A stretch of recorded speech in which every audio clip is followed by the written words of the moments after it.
Welcome back my channel. কেমন আছো deer স্টুডেন্টরা? আশা করছি সবাই ভালোই আছো। তো আজকে আমি আবার ফিরে এলাম তোমাদের নতুন একটা ভিডিও নিয়ে, নতুন পোর্শনটা নিয়ে আলোচনা করব বলে। তো আমি তো আগের দিন তোমাদের শুরুই করেছিলাম ক্লাস 11-এর, নতুন 11-এর আগের দিন শুরু করেছিলাম ত্রিকোণমিতি পোর্শন দিয়ে। তো আমি আগের দিন ত্রিকোণমিতিতে তোমাদের ইন্ট্রোডাকশন পার্টটুকুই পড়িয়েছিলাম, যেটুকু আর কি রিভিশন, ক্লাস 10-এ যা পড়ে এসছো তার রিভিশন। তো আজকে আমি তোমাদের যেটা পড়াবো সেটা হচ্ছে ত্রিকোণমিতির সেকেন্ড চ্যাপ্টার যেটা ছিল তার থিওরিটা আগের দিন আমি একটুখানি আলোচনা করলেও খানিকটা বাকি থেকে গেছিলো, একটুখানি জায়গা, সেইটুকু দিয়ে আজকে আমি শুরু করব। সেইটুকু দিয়ে শুরু করার পর আমরা আস্তে আস্তে এক্সারসাইজে চলে যাব। আগের দিনই তোমাদের বলেছিলাম যে আমরা এই চ্যাপ্টারে এক্সারসাইজের অঙ্কগুলো করব। তো এই চ্যাপ্টারে আমরা এক্সারসাইজের সব প্রবলেমগুলোই সলভ করার চেষ্টা করব, মানে আমি হেল্প করব, তোমরা নিজেরা সলভ করবে, ঠিক আছে? আচ্ছা, তো আমাদের যেটুকু থিওরি বাকি ছিল সেইটুকু নিয়ে শুরু করা যাক। আগের দিন মনে হয় আমরা থিওরি শেষ করেছিলাম এইরকম জায়গা থেকে যে ত্রিকোণমিতিক অপেক্ষকগুলোর পারস্পরিক সম্পর্ক। ত্রিকোণমিতিক অপেক্ষক বলতে আমরা কি কি জেনেছিলাম? ত্রিকোণমিতিক অপেক্ষক বলতে আমরা 6টা ত্রিকোণমিতিক অপেক্ষকের কথা আলোচনা করেছিলাম: sine theta, cos theta, tan theta, cot theta, cosec theta, sec theta. তো এই ত্রিকোণমিতিক অপেক্ষকগুলোর মধ্যে প্রত্যেকের সঙ্গে প্রত্যেকের যে সম্পর্ক আছে সেই সম্পর্কগুলো নিয়েও আমরা আলোচনা করেছিলাম।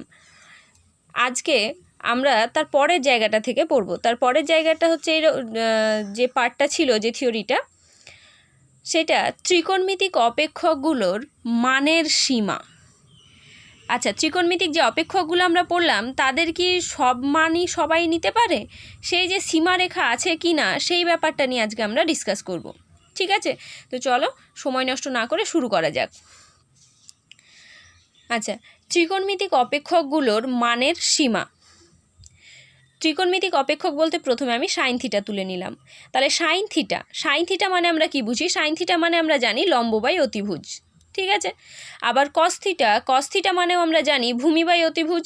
তাহলে সাইন থিটা লম্ব বাই অতিভুজ, কস থিটা ভূমি বাই অতিভুজ। এখন যে কোনো সমকোণী ত্রিভুজের ক্ষেত্রেই অতিভুজটা কিন্তু সবসময় বড় হয়, তাই তো? আমরা তো তাই দেখে এসেছি যে কোনো সমকোণী ত্রিভুজের ক্ষেত্রে অতিভুজ সবসময় বড়। তার মানে লম্ব অলওয়েজ লেস দ্যান অতিভুজ এবং ভূমিও অলওয়েজ লেস দ্যান অতিভুজ, ঠিক আছে? তাহলে লম্বটা অতিভুজের থেকে ছোট, ভূমিও অতিভুজের থেকে ছোট। তাহলে যদি আমি অতিভুজ দিয়ে ভাগ করে দিই, তাহলে লম্ব বাই অতিভুজ অলওয়েজ লেস দ্যান 1, ভূমি বাই অতিভুজও সিমিলারলি অলওয়েজ লেস দ্যান 1। আর লম্ব বাই অতিভুজ মানেই তো আমরা জানি সাইন থিটা। ফলে যে কোনো সমকোণী ত্রিভুজের ক্ষেত্রে থিটা যদি একটা ধনাত্মক সূক্ষ্মকোণ হয়ে থাকে, তাহলে সেই ক্ষেত্রে আমি দেখতে পাচ্ছি সাইন থিটার মান কিন্তু অলওয়েজ লেস দ্যান 1 এবং সেই সাথে কস থিটার মানও কিন্তু অলওয়েজ লেস দ্যান 1। তাহলে থিটা যদি কোনো সমকোণী ত্রিভুজের ক্ষেত্রে ধনাত্মক সূক্ষ্মকোণ হয়ে থাকে, তাহলে সাইন থিটা এবং কস থিটার মান কিন্তু সবসময় 1-এর থেকে ছোট হয়। তাহলে আমরা শেষে কনক্লুশনটা এরকম নিতে পারি যে অতএব সাইন থিটা এবং কস থিটার মান 1-এর থেকে বড় হতে পারে না। তাহলে আমরা যে 6টা ত্রিকোণমিতিক অপেক্ষকের কথা জানলাম তার মধ্যে 2টো ত্রিকোণমিতিক অপেক্ষক সাইন থিটা এবং কস থিটার মান পেলাম 1-এর থেকে বড় হতে পারে না। আচ্ছা, ঠিক আছে। এরপরে এবার আমরা চলে আসছি আবার কোসেক থিটাটা কি? কোসেক থিটা সাইন থিটার বিপরীত, তাই তো? তাহলে কোসেক থিটা মানে অতিভুজ বাই লম্ব, আর সেক থিটা মানে অতিভুজ বাই ভূমি। তাহলে কোসেক থিটা সমান অতিভুজ বাই লম্ব আর সেক থিটাটা হলো অতিভুজ বাই ভূমি। এখন একই রকমভাবেই অতিভুজ তো সবসময় বড় লম্ব এবং ভূমির থেকে, তাহলে অতিভুজ গ্রেটার দ্যান লম্ব, আবার অতিভুজ গ্রেটার দ্যান ভূমি। তাহলে অতিভুজ লম্বর থেকেও বড়, আবার ভূমির থেকেও বড়। এবার লম্ব দিয়ে যদি আমি ভাগ করে দিই, তাহলে অতিভুজ বাই লম্ব অলওয়েজ গ্রেটার দ্যান 1 আর অতিভুজ বাই ভূমিও অলওয়েজ গ্রেটার দ্যান 1। তাহলে অতিভুজ বাই লম্ব মানে তো কোসেক থিটা। তাহলে অতএব কোসেক থিটাও অলওয়েজ গ্রেটার দ্যান 1 এবং সেক থিটাও অলওয়েজ গ্রেটার দ্যান 1। তাহলে আমি পেয়ে যাচ্ছি যে কোসেক থিটা এবং সেক থিটা যে কোনো সমকোণী ত্রিভুজের ক্ষেত্রে থিটা যদি ধনাত্মক সূক্ষ্মকোণ হয়ে থাকে, তাহলে কোসেক থিটা এবং sec theta always greater than 1। তাহলে কনক্লুশনটা এরকম যে কোসেক থিটা এবং সেক থিটার মান 1-এর থেকে কিন্তু ছোট হতে পারে না। কোসেক থিটার মান তাহলে আমি পেয়ে যাচ্ছি সবসময় 1-এর থেকে বড়, সেক থিটার মানও সবসময় 1-এর থেকে বড়। তাহলে কোসেক থিটা এবং সেক থিটার মান কখনোই 1-এর থেকে ছোট হতে পারে না। ঠিক আছে, তাহলে আগে আমি পেলাম সাইন কস আর এবার পেলাম কোসেক সেক। এবার বাকি থাকলো যে দুটো ত্রিকোণমিতিক অপেক্ষক, সেটা হলো ট্যান এবং কট। এবার ট্যান থিটা, তো ট্যান থিটা মানে লম্ব বাই ভূমি, এবং কট থিটা মানে ভূমি বাই লম্ব। কিন্তু আমরা জানি যে সমকোণী ত্রিভুজের ক্ষেত্রে অতিভুজের ক্ষেত্রে একটা ধারণা আছে যে অতিভুজ কিন্তু লম্ব এবং ভূমির থেকে সর্বদাই বড় হবে। ঠিক আছে, কিন্তু লম্ব আর ভূমি এদের মধ্যে কি কোনো এরকম সম্পর্ক আছে যে লম্বকে বড় হতে হবে বা ছোট হতে হবে, বা ভূমির ক্ষেত্রেও এরকম কোনো সম্পর্ক নেই। ঠিক আছে, তাই আমরা লিখছি যে যেহেতু যে কোনো সমকোণী ত্রিভুজের লম্ব এবং ভূমি পরস্পর ছোট বা বড় দুই হতে পারে, লম্ব কখনো বড় হতে পারে, ছোটও হতে পারে, ভূমিও তাই। সেই ক্ষেত্রে তাহলে লম্ব যদি বড় হয় তাহলে ট্যান থিটার মান 1-এর থেকে বড়, লম্ব যদি ছোট হয় 1-এর থেকে ছোট। সুতরাং সেই ক্ষেত্রে ট্যান থিটা এবং কট থিটার মান যে কোনো ধনাত্মক মান হতে পারে, সেটা 1-এর থেকে বড়ও হতে পারে, 1-এর থেকে ছোটও হতে পারে। ঠিক আছে, তাহলে আমরা পাচ্ছি যে ত্রিকোণমিতিক অপেক্ষকগুলোর কথা আমরা আলোচনা করলাম, এই ত্রিকোণমিতিক অপেক্ষকগুলোর মধ্যে দুটো পেলাম সাইন থিটা এবং কস থিটার মান 1-এর থেকে বড় হতে পারে না, অর্থাৎ এরা সবসময় 1-এর থেকে ছোট। আর কোসেক থিটা আর সেক থিটার মান এরা সবসময় 1-এর থেকে বড়। আর ট্যান আর কট থিটার মধ্যে কিন্তু এরম কোনো বাধা ধরা নিয়ম নেই, ট্যান থিটা এবং কট থিটার মান যে কোনো ধনাত্মক মান নিতে পারে, ওরা 1-এর থেকে বড়ও হতে পারে, 1-এর থেকে ছোটও হতে পারে। আচ্ছা, তোমরা ভিডিওটা পজ করে একটু খাতায় নোট ডাউন করে নাও। এরপর তোমাদের থিওরির মধ্যে যেটা বাকি থাকে সেইটা হলো এই ছকটা। ঠিক আছে, মোটামুটি কিন্তু আমাদের থিওরি কভার হয়ে গেল এই চ্যাপ্টারের জন্য। এখনও তো আমরা নতুন কিছু শিখিনি, যা শিখছি সবই আগে শেখাই ছিল, সেগুলোর রিভিশন চলছে। তো এই ছকটা আমরা ক্লাস 10-এ কিন্তু খুবই ভালোভাবে পড়েছি, কি তাই তো? আর এইটা তো একেবারে ক্লাস 10-এ এই ছকটা আমাদের সবার ঠোঁটস্থ হয়েছিল, সুতরাং এই ছক তৈরি করাটা আমি নতুন করে বলছি না। আচ্ছা, তো ছকটা তৈরি করতে তো আমরা সবাই নিজে মোটামুটি জানি, যে আমরা জানি যে সাইন থিটার মান, যে মানগুলো আমরা 0 ডিগ্রি, 30 ডিগ্রি, 45 ডিগ্রি, 60 ডিগ্রি আর 90 ডিগ্রি, এই 5টা মান মুখস্থ করে থাকি। তার মধ্যে আমরা সাধারণত অনেকে করি কি, সাইন থিটার মানটা মুখস্থ করে নিই, যে তারপরে বাকিগুলো নিজেরা তৈরি করে নিতে পারি। আবার অনেকে কি করে, সাইন থিটার মানটাও নিজে তৈরি করতে পারে। সাইন থিটার মানটা আমরা কীভাবে তৈরি করি, যে আমরা এরকম লিখি, সাইনের ঘরে প্রথমে 0 থেকে শুরু করে 0, 1, 2, 3, 4 লিখি। তাহলে 0, 1, 2, 3, 4 লিখে তারপরে করি কি, সবাইকে 4 দিয়ে ভাগ করে দিই। 4 দিয়ে ভাগ করে তাদের মাথায় একটা করে রুট দিয়ে দিই, তাহলে যে ভ্যালুটা হয় সেটা সাইন থিটার মান হয়। সেইখান থেকে আমরা বের করি, সাইন থিটার মানটা পেয়ে গেলে উল্টো দিক থেকে আমরা কস থিটার মান নিই, আর সাইন আর কসকে পরস্পর ভাগ করে দিলে আমরা ট্যানের মান পেয়ে যাই। যখন আমরা সাইন কস ট্যান পেয়ে যাই, তাহলে সাইন পেলে তো কোসেক পাচ্ছি, কস পেলে সেক পেয়ে যাচ্ছি, ট্যান পেলে কট পেয়ে যাচ্ছি, ব্যাস। তো যাই হোক, এই ছকটা তৈরি করাটা আমি এইটা তো জানি যে তোমরা এই ছকটা খুব ভালোভাবেই পড়েছো আর সবার মুখস্থ আছে, তাই ছক তৈরি করাটা আর আমি আলাদাভাবে দেখালাম না। ছকটা তোমরা আবার নিজেরা রিভিশন করে নেবে। আমি যদি মনে না থাকে, আমি যেভাবে বললাম সেইভাবেও একবার নিজেরা তৈরি করার চেষ্টা করে নেবে। ঠিক আছে, এই ছকটাও দরকার আছে, এটা তো প্রাইমারি স্টেজ, এটা তো দরকার থাকবেই। তো এই তোমাদের থিওরি। এরপরে আমি সরাসরি তোমাদের এবার এক্সারসাইজ নিয়ে আলোচনা করব। তো আমি একদম এক্সারসাইজের দিকে চলে আসছি। তোমাদের যা থিওরি পড়ার, সেই থিওরিগুলো মোটামুটি আমার আলোচনা শেষ। এবার এই চ্যাপ্টারের যে অঙ্কগুলো আছে, সেই অঙ্কগুলো খুব প্রাইমারি জায়গা থেকে আছে, তো সেই অঙ্কগুলো নিয়ে আমরা একটু আলোচনা করব।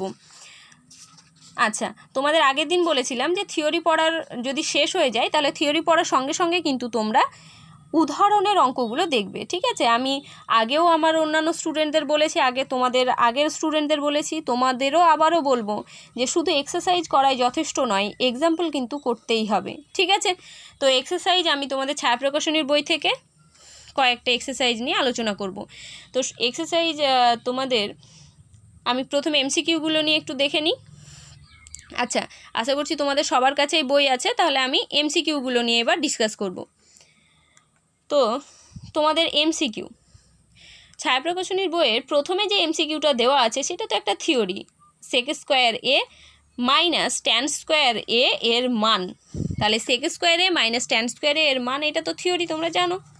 অলওয়েজ 1। তারপরে 2 নম্বরেরটাও তোমরা পারবে, ট্যানকে যদি সাইন বাই কস করে দাও তাহলেই পারবে। 3 নম্বর এমসিকিউটা বলছে থিটা ধনাত্মক সূক্ষ্মকোণ হলে সেক থিটার মান হতে পারে না। এই যে আমরা একটু আগেই থিওরিতে আলোচনা করলাম, সেক থিটার মান কি হতে পারে না? সেক থিটার মান 1-এর চেয়ে কম হতে পারে না। আচ্ছা, এইবার তারপরের যে এমসিকিউটা 4 নম্বর এমসিকিউ, সেইটা নিয়ে এবার আমি তোমাদের একটু আলোচনা করে দেখাবো। দেখো তোমাদের 4 নম্বর এমসিকিউটাই কি বলেছে। 4 নম্বর এমসিকিউটাই বলেছে যে থিটা যদি ধনাত্মক সূক্ষ্মকোণ হয়, থিটা যদি ধনাত্মক সূক্ষ্মকোণ হয় তবে √3 sign theta minus cos theta, √3 sign theta minus cos theta সমান 0, এই সমীকরণের সমাধান কি হবে? ঠিক আছে, এইখানে কিন্তু বলে দিয়েছে যে থিটা একটি ধনাত্মক সূক্ষ্মকোণ। থিটা যদি ধনাত্মক সূক্ষ্মকোণ হয় তাহলে √3 sign theta minus cos theta = 0, এই সমীকরণের সমাধানটা কি হবে? তো আমি সমাধান করার জন্য করলাম কি, √3 সাইন থিটাকে রাখলাম, কস থিটাকে ওইদিকে নিয়ে গেলাম, তারপর এইদিকে কস থিটা দিয়ে যদি ভাগ করে দিই তাহলে √3টা ওইদিকে গেলে 1/√3 হয়ে যায়। তাহলে sine theta by cos theta সমান 1/√3। তাহলে পেয়ে গেলাম ট্যান থিটা সমান, এবার sine theta by cos theta মানে ট্যান থিটা হয়ে গেল, আর 1/√3 ট্যান থিটার কোন মানটা 1/√3 হয়? ট্যান 30 ডিগ্রির মান, অর্থাৎ ট্যান π/6। যেহেতু তোমাদের এমসিকিউ এর অপশানগুলো রেডিয়ানে দেওয়া আছে তাই আমি রেডিয়ানে লিখলাম। আর এমনিতেও তোমরা একটু ডিগ্রিটা, যেহেতু ক্লাস 10-এর ডিগ্রিটা বেশি ব্যবহার করে থাকো, এবার কিন্তু আস্তে আস্তে রেডিয়ানের ব্যবহারটাও শিখতে হবে, রেডিয়ানটা বেশি ব্যবহার করার চেষ্টা করবে। তো ট্যান থিটা = ট্যান π/6, তাহলে সমাধান পেয়ে গেলাম থিটা = π/6। এটা হলো আমাদের রিকোয়ার্ড অ্যান্সার। তাহলে option C is the right answer. এরপরে তোমাদের 5 নম্বর এমসিকিউটা নিয়ে আমি চলে আসছি। 5 নম্বর এমসিকিউ কি বলেছে? 5 নম্বর এমসিকিউ বলছে যে sec square alpha plus cos square alpha, এই যে sec square alpha plus cos square alpha এর ক্ষুদ্রতম মান কত? আচ্ছা, তোমরা ক্লাস 11-এর অনুক্রম শ্রেণী বলে একটা চ্যাপ্টার শুরু করেছো, তাই তো? ত্রিকোণমিতির পাশাপাশি তোমরা অনুক্রম শ্রেণী বলে একটা চ্যাপ্টারও শুরু করেছো। সেইখানে তোমরা এপি জিপি বলে কথা পেয়েছো। এপি মানে অ্যারিথমেটিক প্রোগ্রেশন, আর জিপি মানে হলো জিওমেট্রিক প্রোগ্রেশন। অ্যারিথমেটিক প্রোগ্রেশন মানে সমান্তর প্রগতি, আর জিওমেট্রিক প্রোগ্রেশন মানে গুণোত্তর প্রগতি। ঠিক আছে, তো দুটো বা তার বেশি হোক, যদি তাদের উপর আমি সমান্তর প্রগতি এবং গুণোত্তর প্রগতির ক্ষেত্রে প্রয়োগ করি, সমান্তর প্রগতি মানে কি, যেটা গড় সেটা হলো সমান্তর প্রগতি। তাহলে দুটো ধনাত্মক রাশির যদি যোগফলকে তাদের সংখ্যা দিয়ে ভাগ করি, দুটো ধনাত্মক রাশিকে যদি তাদের সংখ্যা দিয়ে ভাগ করি, আর জিপি মানে তাদের গুণফলের যদি বর্গ করি, তাহলে এইটা কিন্তু সবসময় বড় হয়। ঠিক আছে, তো এপি অলওয়েজ > জিপি। ঠিক আছে, তাহলে এপি কিন্তু সবসময় জিপির থেকে বড় হয়। তো এই জিনিসটা এবার আমরা অ্যাপ্লাই করব 5 নম্বর এমসিকিউয়ে। তো দেখো এখন সেক স্কোয়ার আলফা এবং কস স্কোয়ার আলফা দুটি ধনাত্মক মানের ক্ষেত্রে আমরা অ্যাপ্লাই করছি এপি > জিপি। এপি তাহলে কি, দুটো ধনাত্মক টার্ম, একটা সেক স্কোয়ার আলফা আর একটা কস স্কোয়ার আলফা। তাহলে sec square alpha cos square আলফার যোগফল বাই 2 মানে যেটা গড় সেটা হলো আমার এপি, আর জিপি হলো ওদের গুণফলের বর্গ। তাহলে এই যে গুণফলের বর্গটা জিপি আর এই যে গড়টা হলো এপি, এদের মধ্যে সম্পর্কটা হলো এপি কিন্তু সবসময় জিপির থেকে বড় হয়। তাহলে এপি অলওয়েজ > জিপি, তাহলে এই সম্পর্কটা আমি পেয়ে যাচ্ছি। এখন sec square alpha plus cos square alpha by 2 > তাহলে সেক স্কোয়ার আলফা মানে কি 1/cos square alpha into cos square alpha. তাহলে কস স্কোয়ার আলফা কেটে গেলে পড়ে থাকছে শুধু √1। √1 মানে অনলি 1। তাহলে অতএব sec square alpha plus cos square alpha > 2। তাহলে sec square alpha plus cos square alpha > 2 মানে কি বোঝায়, যে সেক স্কোয়ার আলফা এবং sec square alpha plus cos square alpha মান 2-এর থেকে কিন্তু ছোট হতে পারে না, 2-এর সঙ্গে সমান বা তার থেকে বড়।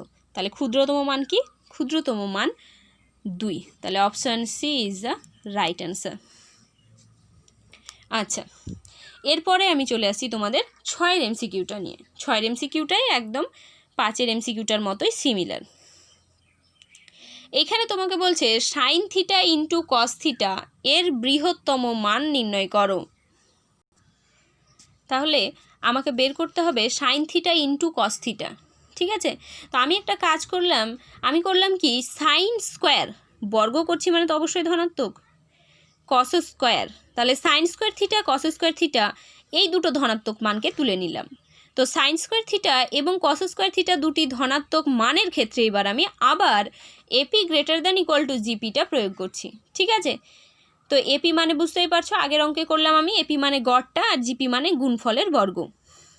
তাহলে sine square theta cos square থিটার ক্ষেত্রে যদি এপি অ্যাপ্লাই করি, তাহলে sine square theta plus cos square theta by 2 greater than equal to root over of sine square theta into cos square theta. এখন আমরা জানি যে sine square theta plus cos square থিটার মান 1, তাহলে 1/2 greater than equal to root over of, যেহেতু root আছে আর সবার বর্গ আছে তাহলে রুটের জন্য বর্গগুলো উঠে গেল, থাকলো sign theta into cos theta.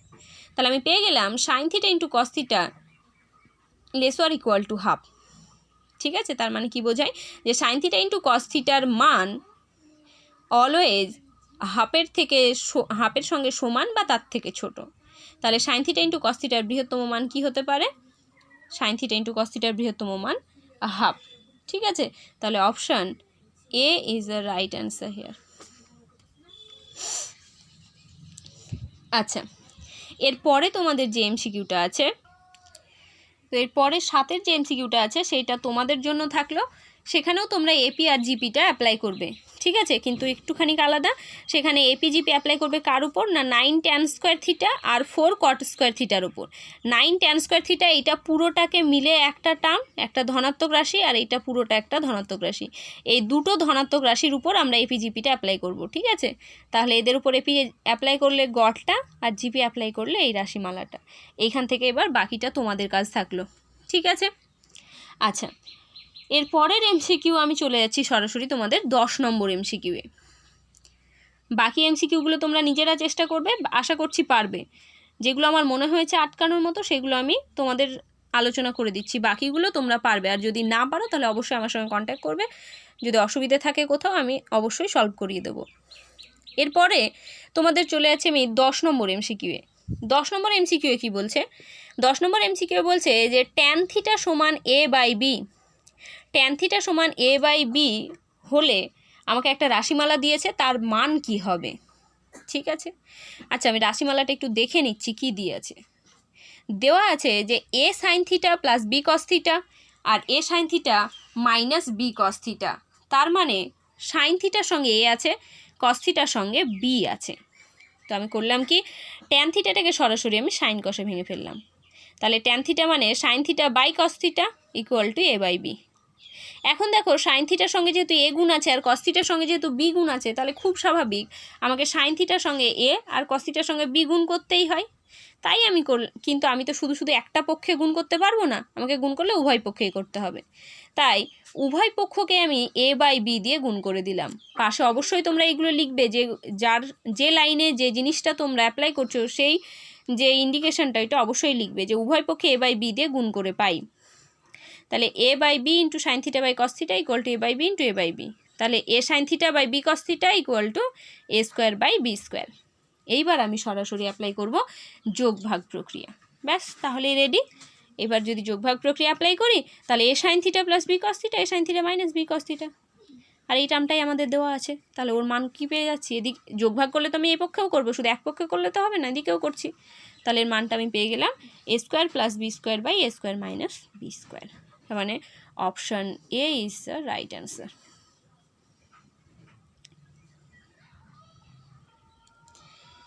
এরপরে আমি তোমাদের অতি সংক্ষিপ্তর 2-1টা অঙ্ক নিয়ে আলোচনা করে দেবো, যাতে করে তোমরা নিজেরা কিছুটা অঙ্ক বাড়িতে বসে চেষ্টা করতে পারো। এখন তো বাড়িতে অনেক সময়, বাড়িতে তো পড়াশোনা ছাড়া কাজ নেই, তো সুতরাং আমি একটু বেশি আলোচনা করে দিচ্ছি যাতে তোমরা নিজেরা করতে পারো। ঠিক আছে, তো আচ্ছা অতি সংক্ষিপ্তর আমি একদম ফার্স্ট অঙ্কটা দিয়ে স্টার্ট করছি। অতি সংক্ষিপ্তর 1-এর অঙ্কটা। এখানে কিন্তু বলেছে যে অভেদাবলীগুলো প্রমাণ করতে হবে। যখনই বলবে প্রমাণ করতে হবে তখনই কিন্তু আমাকে ভাবতে হবে যে আমাকে এলএইচএস আর আরএইচএস দিয়ে প্রুফ করতে হবে। ঠিক আছে, যে কোনো একটা পক্ষ দিয়ে আমি শুরু করব, আরেকটা পক্ষ প্রুফ করব। তো কি বলেছে দেখো, এলএইচএসটা আমি লিখলাম। এলএইচএসে বলা হয়েছে sign A into cos A, first ব্র্যাকেটের মধ্যে ট্যান এ প্লাস কট এ, তাহলে সাইন এ কস এ আর এখানে ট্যান কট। ট্যান কটের সঙ্গে তো সাইনের সম্পর্ক নেই, তাহলে আমাকে কি করতে হবে, একরকমভাবে চেঞ্জ করতে হবে।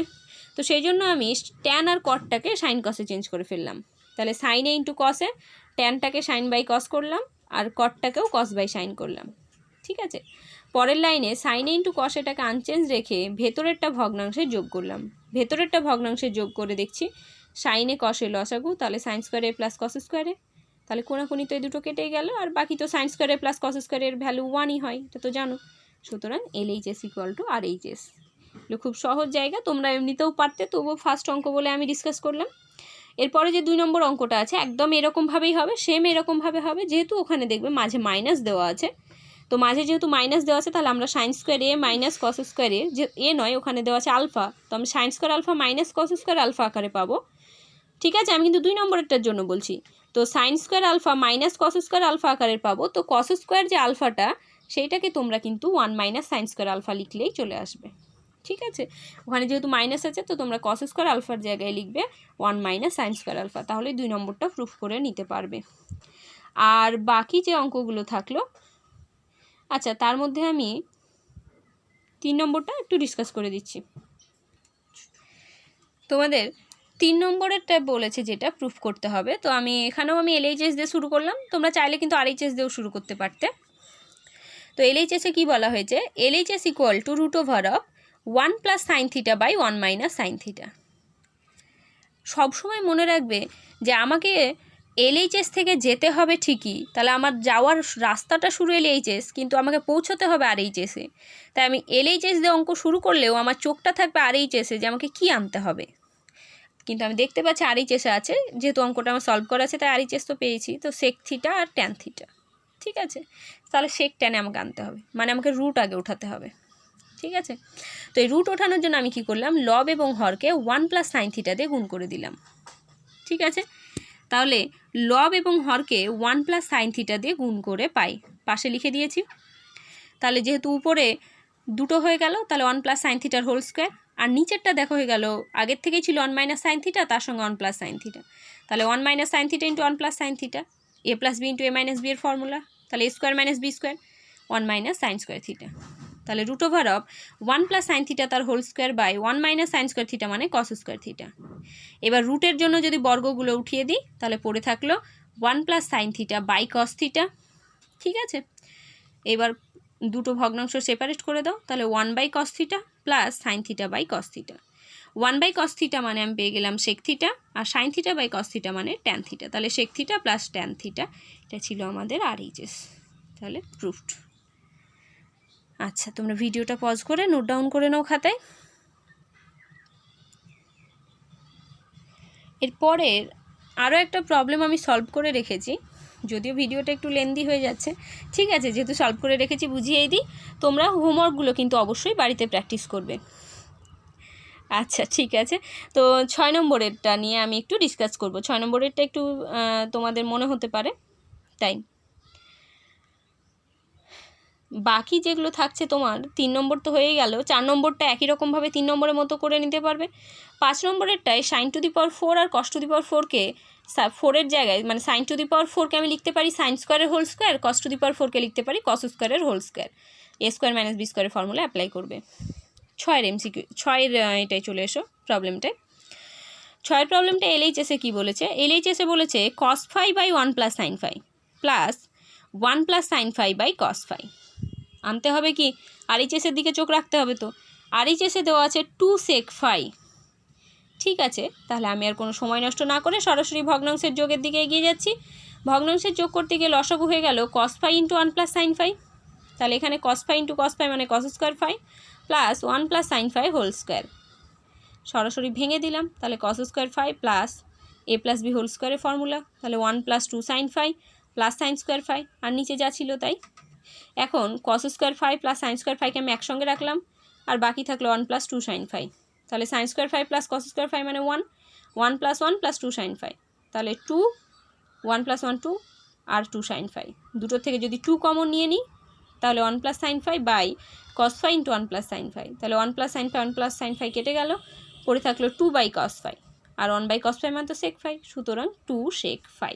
This is RHS proofed.